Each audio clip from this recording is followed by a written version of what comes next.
Right, beta. Now let's talk about the recurrent keratitis by herpes simplex virus. उसमें मैंने आपको बताया कि acute epithelial keratitis ना उसमें दो चीज़ें आ जाती हैं, एक डेंड्राइटिक अल्सर आ जाता है और एक जोग्राफिकल अल्सर। ये थोड़ा शेप का फ़र्क होता है, ये एक ही चीज़ें मैं आपको बताता हूँ। So let's start from the acute epithelial keratitis। Actually क्या होता है बेटा, जो अल्सर बनता है ना कॉर्निया के अंदर, बाय द वे इसकी जो इटियोलॉजी है एक्यूट एपिथेलियल केराटाइटिस की, it is herpes simplex virus, both type 1 and type 2, right. Don't confuse it के वेस्ट के ऊपर तो सिर्फ टाइप 1 ही होता है, लेकिन टाइप 2 भी हो सकता है, ठीक है। मैंने पहले आपको बताया कि पहले वायरस जो होता है बेटा वो इनएक्टिव प्राइमरी इन्फेक्शन कराता है, फिर वो लेटेंसी में जाता है, फिर लेटेंसी से बाहर आता है, रीएक्टिवेट हो जाता है और फिर रिकरेंट इन्फेक्शन कराता है, ठीक है। सबसे पहले क्या होता है बेटा, कुछ इस तरीके का लेयन बनता है, ठीक है। देख रहे हैं आप ये इसका क्या पैटर्न है लेयन का, ये कुछ डेंड्राइटिक पैटर्न में है। डेंड्राइट्स ऐसे ही होते हैं ना बेटा, और ये एंड्स जो हैं क्लब शेप्ड हैं, तो ये डेंड्राइटिक लेयन है। तो एक्यूट एपिथेलियल केराटाइटिस में दो चीज़ें आ जाती हैं, एक होता है डेंड्राइटिक अल्सर, एक होता है जोग्राफिकल अल्सर। तो ये डेंड्राइटिक अल्सर तो आपको दिख रहा है, this is caused by the herpes simplex virus when it is reactivated. और जब ये डेंड्राइटिक अल्सर साइज में इनलार्ज हो जाता है, आपस में जो जितने भी डेंड्राइट्स, जब वो सारे आपस में डेंड्राइट्स फ्यूज़ कर जाते हैं एक दूसरे के साथ, तो जोग्राफिकल अल्सर बन जाता है। Isn't it looking more like a geography, the map on your globe? So this is why we call it geographical ulcer, right. देखो ऊपर डेंड्राइटिक अल्सर की पिक्चर है, ये जोग्राफिकल अल्सर। इसको हमने डिफरेंट डाई से स्टेन किया है, उसके बारे में बताऊंगा। तो virus actually damages the corneal epithelial cell. अब ये वाला पोर्शन आपने देखना है बेटा, वायरस डैमेज करता है कॉर्नियल एपिथेलियल सेल्स को और अल्सर बन जाता है, ठीक है। शुरू में कौन सा बनता है, डेंड्राइटिक अल्सर बनता है, ज़्यादा लंबी करने की ज़रूरत नहीं है। शुरू में डेंड्राइटिक अल्सर बनता है, कीप इट ईजी। और डेंड्राइटिक अल्सर जब प्रोग्रेस करता है तो डेंड्राइट्स जो है आपस में कोलेस कर जाते हैं और इनलार्ज करके ज़्यादा expanding sharply demarcated irregular shape geographical ulcer बन जाता है। जोग्राफिकल अल्सर को हम अमीबॉइड अल्सर भी कह सकते हैं, because this geographical ulcer as you can see is looking more like a amoeba, right. Okay, so एक पेशेंट है जिसको एक्यूट एपिथेलियल केराटाइटिस है, वो फिर ये डेंड्राइटिक अल्सर भी हो सकता है या उससे बड़ा जोग्राफिकल अल्सर भी हो सकता है। पेशेंट कंप्लेन क्या करेगा बेटा, फॉरेन बॉडी सेंसेशन, आंखों में कुछ पड़ा हुआ है, उसकी फीलिंग, चुभन सी फीलिंग, लेक्रीमेशन यानी टीयर्स का बढ़ जाना, उसके अलावा बच्चों फोटोफोबिया, ठीक है। और लाइट की सेंसिटिविटी एक्चुअली बढ़ जाती है। पेन माइल्ड टू मॉडरेट होता है, सीवियर नहीं होता एक्यूट एपिथेलियल केराटाइटिस में। विजन कम हो जाता है, ठीक है। कंप्लीट ब्लाइंडनेस तो खैर नहीं होती। Corneal sensitivity is reduced. Early there is photophobia, that is the sensitivity of the cornea towards the light is very much increased। थोड़ा सा लाइट डालोगे आंखों में और वो काफ़ी ज़्यादा जो है वो आपको फील होगी, ठीक है, जिसको फोटोफोबिया कहते हैं। और corneal sensitivity is reduced. Normally क्या होता है, जब आप आंख में कॉर्निया पे कोई चीज़ टच करते हैं तो वो सेंसिटिव होती है और आपकी कॉर्निया रिएक्शन शो करती है, लेकिन इस केस में कॉर्नियल सेंसिटिविटी बहुत रिड्यूस हो जाती है, ठीक है, क्योंकि नर्व्स वगैरह डैमेज होती हैं। अच्छा, अब पेशेंट के क्या साइंस होंगे बेटा सिम्टम्स के बाद, सीलियरी कंजेशन, ठीक है। और मेन चीज़ जो है ना, जो कि बतानी है मैंने दरअसल यहाँ पे, वो ये है, ये डेंड्राइटिक अल्सर है, जोग्राफिकल अल्सर। असल में इनको हम स्टेनिंग करते हैं ना, तो उसके लिए मैं आपको बताऊं कि दो तरह के आपके पास डाई होते हैं जिनसे आप स्टेन करते हो। एक होता है 2% फ्लोरेसेंट डाई और एक होता है रोज़ बंगाल स्टेन वगैरह ना। और दोनों को मतलब कोई भी यूज़ कर सकते हो आप, ये दोनों के दोनों स्टेन कर सकते हैं आपके डेंड्राइटिक अल्सर को भी, जोग्राफिकल अल्सर को भी, ठीक है। और जो डेंड्राइटिक अल्सर की एंड्स होती हैं ब्रांचेस की ना, वो क्लब शेप होती हैं, जैसे मैंने बताया था। इसमें भी देखो ये क्लब शेप एंड्स हैं इसकी, ठीक है। तो ये डेंड्राइटिक अल्सर है आपका, ये बड़ा हो जाता है जब कॉलेज हो जाते हैं डेंड्राइट्स आपस में, तो जोग्राफिकल अल्सर बनता है, ठीक है बच्चों। What about the diagnosis, how we make the diagnosis of this condition? For diagnosis what can we do for diagnosis? Yeah just second, I don't know ये फोकस क्यों नहीं होता, लेकिन या फॉर डायग्नोसिस, एक तो क्लिनिकल बेसिस पे patient comes to you with okay pain in eyes, lacrimation, photophobia, और फिर आपने ऊपर से जब डाई डाल के इसको स्टेन किया तो इतना ज़बरदस्त अल्सर आपको दिख जाए तो फिर आप इजीली बता देते हो कि this is due to the herpes simplex virus. खास करके इसकी जो डायग्नोसिस बनती है ना, इसकी अपीयरेंस पे बनती है। इसकी अपीयरेंस इतनी स्पेशल है ना, डेंड्राइटिक और जोग्राफिकल, तो दूर से okay geographical ulcer due to herpes simplex virus, ठीक है। और इम्पॉर्टेंट एक और पॉइंट है जिससे डायग्नोसिस बनती है, वो डिमिनिश्ड कॉर्नियल सेंसिटिविटी। आपने पीछे बैक्टीरियल अल्सर भी पढ़ा, फंगल भी पढ़ा, एकेंथमीबा भी पढ़ लिया, लेकिन सेंसिटिविटी कॉर्निया की जो है ना towards the touch and all वो कम नहीं हो रही थी। लेकिन ये जो वायरल केराटाइटिस है ना, इसमें सेंसिटिविटी कम हो जाती है कॉर्निया की, ठीक है। Okay, what about the differentials, 4 से 5 इसके डिफरेंशियल्स हैं। दिस हर्पीस सिम्प्लेक्स वायरस से होने वाली keratitis can be confused with keratitis caused by the herpes zoster virus, ठीक है। अब डिस्टिंग्विश कैसे करेंगे हर्पीस ज़ोस्टर और हर्पीस सिम्प्लेक्स को? हर्पीस ज़ोस्टर में भी डेंड्राइट्स बनते हैं, इसमें भी डेंड्राइट्स बनते हैं। हर्पीस सिम्प्लेक्स में, हर्पीस सिम्प्लेक्स में जो डेंड्राइट्स बनते हैं वो काफ़ी बड़े होते हैं। जो हर्पीस ज़ोस्टर केराटाइटिस में बनते हैं वो माइक्रो डेंड्राइट्स होते हैं, ठीक है। और जो आपने मैंने पीछे बताया था एकेंथमीबा में भी डेंड्राइट्स बनते हैं, लेकिन उनको हम कहते हैं सूडो डेंड्राइट्स। वो कंप्लीट डेंड्राइट्स लाइक जैसे अब जैसे यहाँ पे हर्पीस सिम्प्लेक्स में प्रॉपर डेंड्राइट्स बन रहे हैं ना, वैसे खैर डेंड्राइट्स नहीं बनते एकेंथमीबा में, ठीक है। इसलिए उनको हम क्या कहते हैं, सूडो डेंड्राइट्स कहते हैं। जो हीलिंग कॉर्नियल अल्सर होता है उसमें भी सूडो डेंड्राइट्स दिखते हैं, ट्रू डेंड्राइट्स नहीं होते इतने बड़े। और एक होता है बेटा टॉक्सिक ड्रग इंड्यूस्ड जो केराटोपैथी होती है, केराटाइटिस होती है, उसमें भी सूडोडेंड्राइट्स बनते हैं। तो this is how we can distinguish between the herpes simplex virus induced this dendritic ulcer और the geographical ulcer versus all these conditions, ठीक है बेटा। So yeah what about the treatment option? Herpes simplex virus का infection है, देखो without treatment 50% cases जो है heal कर जाते हैं बगैर कोई ओपेसिटी छोड़े, बिल्कुल साफ़ सुथरा कॉर्निया करके छोड़ के चले जाते हैं। 50% केसेस में कोई परेशानी नहीं होती। लेकिन अगर ट्रीटमेंट करें तो फिर तो क्योर रेट बहुत अच्छा है, 90% है, फिर तो और अच्छी बात है। Topical antiviral drugs, topical antivirals के अंदर आप एसाइक्लोगवानोसिन भी यूज़ कर सकते हैं, इसका एंटी ऑइंटमेंट होता है। एसाइक्लोवियर भी यूज़ कर सकते हैं, ठीक है, एसाइक्लोवियर भी यूज़ कर सकते हैं। बड़ा पोटेंट एंटीवायरल है, ठीक है, पेनिट्रेट करती है एपिथेलियम को, स्ट्रोमा को, और बड़े अच्छे से किल करती है वायरस को। तो दिन में 5 दफ़ा देते हैं, ठीक है। उसके बाद एक तो यह हो गई आपकी एसाइक्लोगवानोसिन और एसाइक्लोवियर, ये भी यूज़ कर सकते हो, या फिर उसकी जगह पे आप ये भी यूज़ कर सकते हो, कौन सी, ट्राइफ्लोरोथाइमिडीन, ठीक है, इसके ड्रॉप्स आते हैं। So up to you, you can use this cyclovir और दिस ट्राइफ्लोरो या थाइमिडीन.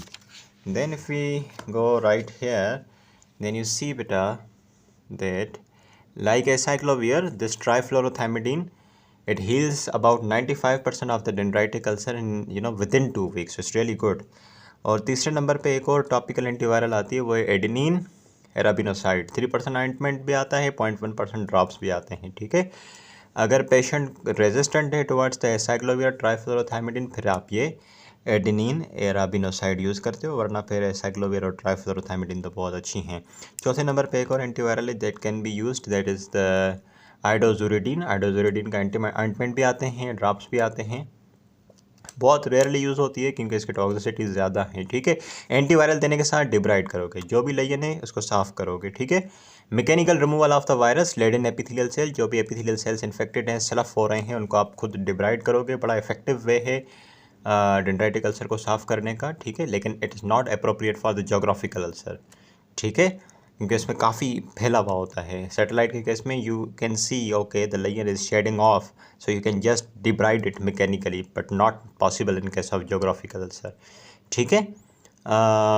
या एक पेशेंट है जिसको एलर्जी है एंटीवायरल ड्रग से, तो उसको एंटीवायरल्स तो नहीं दोगे ना बाबू, उसको तो एंटीवायरल्स नहीं दोगे, तो फिर उसमें आप डिब्राइडमेंट करते हो, मैकेनिकली साफ़ करते हो उसको। और डिब्राइडमेंट करने के लिए मेथड क्या है?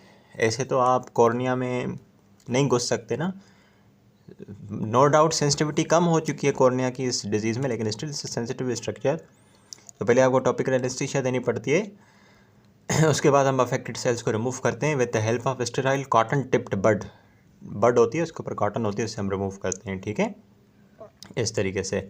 तो ये हो गया बेटा, एक तो आपने एंटीवायरल दे दी, डिब्राइडमेंट कर दी, और उसके अलावा क्या करें, टॉपिकल एंटीबायोटिक भी डाल देते हैं, क्योंकि वायरस के ऊपर बैक्टीरिया बड़ा इजीली ग्रो करता है। वायरल इन्फेक्शन के बाद बैक्टीरियल इन्फेक्शन बड़ा कॉमन होता है, इसलिए प्रोफाइलेक्टिकली एंटीबायोटिक स्टार्ट कर देते हैं। पेन को रिलीफ करने के लिए साइक्लोप्लेजिक्स में आपके पास 1% एट्रोपिन ड्रॉप डाल देते हैं, और टॉपिकल एंटीवायरल के साथ ओरल एंटीवायरल भी स्टार्ट करते हैं अगर पेशेंट इम्यूनो डेफिशिएंट है तो, ठीक है, इस केसेस में। Otherwise topical antivirals are really good, specially as cyclovir. तो this was the very first variety of the recurrent keratitis caused by herpes simplex virus, ठीक है। एक्यूट एपिथेलियल केराटाइटिस हमने डिस्कस कर ली। और सेकंड टाइप कौन सी थी बेटा? स्ट्रोमल नेक्रोटिक केराटाइटिस, ठीक है। अब इसको ज़रा डिस्कस करते हैं। After acute epithelial keratitis beta comes the stromal necrotic keratitis. It is no doubt a rare condition, but as the name indicates, there is inflammation, necrosis in the stroma of the cornea, ठीक है। और जो ऊपर epithelium होती है वो intact होती है, ठीक है। ऊपर एपिथेलियम इंटैक्ट होती है, उसके नीचे बॉमेंस लेयर छोड़ के उसके नीचे जो स्ट्रोमा होती है उसके अंदर ये कंडीशन मौजूद होती है। पेशेंट की जो क्लिनिकल फीचर्स होते हैं ना बेटा, जो स्ट्रोमा होता है कॉर्निया का, it appears very much cheesy and necrotic, resembling more like a bacterial and fungal infection. However, it is actually the viral infection, but इसकी appearance कुछ ऐसी होती है जैसे कि it's more like a bacterial और fungal infection, ठीक है। स्ट्रोमा कैसा बन जाता है? चीज़ी, ठीक है। और साथ में एक और एसोसिएशन होती है इसकी, एंटीरियर यूवियाइटिस। मतलब अगर ये आपका कॉर्निया है, उसकी एपिथेलियम है ठीक है, ये कॉर्नियल एपिथेलियम है, उसके नीचे बॉमेंस लेयर है, जो नीचे स्ट्रोमा होता है ना, ये एपिथेलियम इंटेक्ट होती है, लेकिन इस स्ट्रोमा के अंदर स्ट्रोमल नेक्रोटिक केराटाइटिस होती है। और इस कॉर्निया के आगे आपको पता है यूविया होता है दोनों तरफ, और उसके आगे आइरिस होता है, सिलियरी बॉडी होती है, ठीक है। तो ये जो स्ट्रोमा में लेयन मौजूद है, ये आगे चल के ये इस आइरिस और सिलियरी बॉडी को भी इन्वॉल्व करता है, तो एंटीरियर यूवियाइटिस इसी को कहते हैं ना, ठीक है। इस तरीके से कीप इट इजी। और साथ में सरफेस पे केराटिक प्रेसिपिटेट मौजूद होते हैं, जो कि नेक्रोटिक डेड डेब्रिस होता है, जो यहाँ बनता है, निकल के ऊपर आता है और एपिथेलियम पे नज़र आता है। ट्रीटमेंट ऑप्शन बेटा, ऑब्वियसली वायरल इन्फेक्शन है, you have to treat the patient with antiviral, specially the cyclovir eye ointment. Prednisolone या डेक्सामेथासोन स्टेरॉइड यूज़ कर सकते हो इन्फ्लेमेशन को कम करने के लिए। सुपर इन्फेक्शन बाय बैक्टीरिया को कम करने के लिए टॉपिकल एंटीबायोटिक्स, और साइक्लोप्लेजिक पेन को कम करने के लिए साइक्लोस्पोरिन की ज़रूरत पड़ सकती है अगर आपकी स्टेरॉइड्स काम ना करें तो, ठीक है। Cyclosporine or immunosuppressives, they reduce the inflammatory reaction, but इनके बड़े अपने नुकसान होते हैं, क्योंकि ये इम्यूनोसप्रेसिव हैं तो इन्फेक्शन को मज़ीद ये एग्जसरबेट कर सकती हैं, ठीक है, इस तरीके से। लास्टली बेटा, in case of delayed epithelial healing, what we do is add the lubricants with pressure patching और बैंडेज कॉन्टेक्ट लेंसेज। वैसे तो एंटीवायरल से स्टेरॉइड से कंडीशन रिजॉल्व कर जाती है बेटा, अगर नहीं करे, स्ट्रोमा से लेयन ऊपर आ जाए एपिथेलियम में और एपिथेलियम की हीलिंग ना हो, तो उसमें प्रेशर पैचिंग या बैंडेज लगा देते हैं, ठीक है, ऊपर से, या फिर लुब्रिकेंट्स वगैरह भी देने पड़ते हैं। After the stromal necrotic keratitis comes number 3 type of the recurrent keratitis, that is the disciform keratitis. Name indicates that the lesion will be more like a disc, right? However, it is the involvement of the endothelium. Stromal necrotic keratitis में it was stroma. Disciform keratitis में it is the inflammation of the endothelium, the innermost layer of the cornea, ठीक है। Leyen कैसा बनता है? Disc shape Leyen होता है, greyish area होता है स्ट्रोमल एडिमा का विद केराटिक प्रेसिपिटेट्स। देखें, ये कुछ इस तरीके का लेयन होता है। ये एंडोथेलियल इन्वॉल्वमेंट है, दिख भी रहा है कि अंदर है, डीप है, तो ये डिस्क की फॉर्म में होता है, और सरफेस पे केराटिक प्रेसिपिटेट मिलेंगे, टूटे हुए एपिथेलियल जो डेब्रिस होता है वो मिलेगा, ठीक है। एटियोलॉजी बताने की ज़रूरत ही नहीं है, viral infection of the endothelium, herpes simplex virus, ठीक है, या फिर herpes hyper sensitivity reaction to the herpes simplex virus leading to the endothelitis. सारी सी बात है, जब ये वायरस आपके जाएगा वो कॉर्नियल एंडोथेलियम में, तो हाइपर सेंसिटिविटी रिएक्शन प्रोड्यूस होगा, जिसकी वजह से एंडोथेलियम डैमेज होगी। अब ये कॉमन सेंस की बात है बेटा, ये कॉर्निया है, ये स्क्लेरा है दोनों तरफ से, ये आइरिस है, ये भी आइरिस है, ठीक है, और ये लेंस मौजूद है, तो यहाँ से एक्वासिमर आता है यहाँ पे ना, फिर यहाँ ड्रेन हो जाता है। लेकिन अगर जो नीचे वाली लेयर है कॉर्निया के एंडोथेलियम वो डिफेक्टिव हो, तो एक्वासिमर यहाँ चला जाएगा कॉर्निया के अंदर, और कॉर्निया के अंदर एडिमा हो जाएगी, जिसकी वजह से आपका ये डिस्किफॉर्म लेयन बन जाएगा, सिंपल, ठीक है। इस तरीके से देखो ये लिखा हुआ है, एंडोथेलियम जैसे ही डैमेज होती है ना, तो एक्वासिमर अंदर डिफ्यूज़ कर जाता है और डिस्किफॉर्म कॉर्नियल स्ट्रोमा बन जाती है। देखो ना, एंडोथेलियम को क्रॉस करके स्ट्रोमा में चला जाएगा।